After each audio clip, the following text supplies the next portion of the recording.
आम्रपाली का जुड़ना अपने आप में एक किस्सा है। इतनी सुंदर महिला जिसकी सुंदरता ही बोलते हैं उसके विनाश का कारण बन गई, आम्रपाली। और बहुत सीखने का किस्सा है, हकीकत का एक किस्सा है आम्रपाली। आम्रपाली वैशाली की थी। आम्रपाली इसीलिए बोलते हैं क्योंकि इनके पिता और माता के बारे में ज्ञान नहीं है।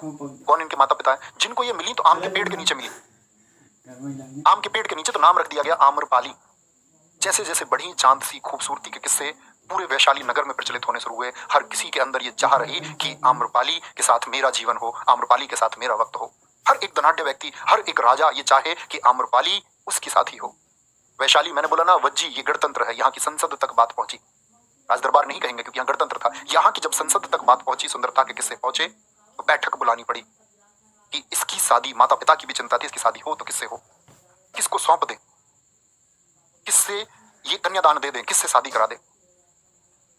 वैशाली की संसद में निर्णय हुआ और निर्णय निकल के आया कि इसको नगर वधू घोषित किया जाए, क्योंकि किसी भी एक घर में जाएगी तो इस वैशाली जैसे शानदार प्रदेश में अंदर कलह की घटनाएं, कलेश घटनाएं, युद्ध आदि बढ़ेंगे, मारकाट बनेगी इतनी सुंदर स्त्री। तो बोले कि उसको एक राजमहल दिया जाएगा, एक महल दिया जाएगा, और उस महल में वो अपनी इच्छा से जिसके साथ चाहे उसके साथ रहे।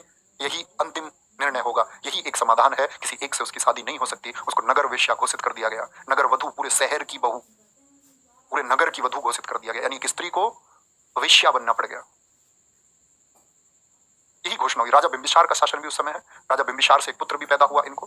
राजा बिंबिसार इनके महल में जब वैशाली पर उन्होंने हमला किया तो जो जीवक का नाम लिया मैंने, जीवक इसी का पुत्र है। किसका? राजा बिंबिसार और आम्रपाली से पैदा हुआ पुत्र है।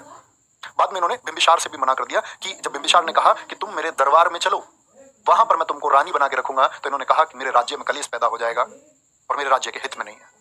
तो चला गया बिंबिसार वापस। यहाँ पर बड़ा महत्वपूर्ण एक बौद्ध भिक्षु से इनका मिलना होता है, और इस बौद्ध भिक्षु के सन्यास को देख करके ये आकर्षण में आ जाती हैं और उस बौद्ध भिक्षु से प्रार्थना करती हैं कि तुम मेरे साथ रहो, मेरे साथ खाना खाओ और मेरे साथ निवास करो। सर आम्रपाली की फोटो दिखाओ। बच्चे एक मन घटित फोटो है, मेरे इंस्टाग्राम प्रोफाइल पर है। मैंने आपको पहली क्लास में अपनी आईडी बताई, वहां जाकर आप देख सकते हैं, नीचे स्क्रॉल करके देख लेना। वास्तविक फोटो है नहीं है इस बात का कोई प्रमाण नहीं, क्योंकि उतने वर्ष पहले किसी चित्रकार के द्वारा चलता हुआ आया है। तो बौद्ध भिक्षु से जब इन्होंने कहा, तो बौद्ध भिक्षु ने कहा मैं महात्मा बुद्ध से इसकी परमिशन लेकर के आता हूँ, वो क्या कहेंगे। बुद्ध के पास गए, सब शिष्य बैठे हुए थे। उन्होंने कहा कि मैं आम्रपाली के पास रुकना चाहता हूँ। तो बुद्ध ने कहा कि तुम चले जाओ। तो बाकी शिष्यों के अंदर एक उत्कंठा पैदा हुई कि ऐसा बुद्ध क्यों कहते हैं। उनका एक शानदार शिष्य था, बौद्ध शिष्य, बौद्ध भिक्षु जाकर के आम्रपाली के पास 4 महीने तक रहा, उसी महल में, उसी आम्रपाली के कक्ष में।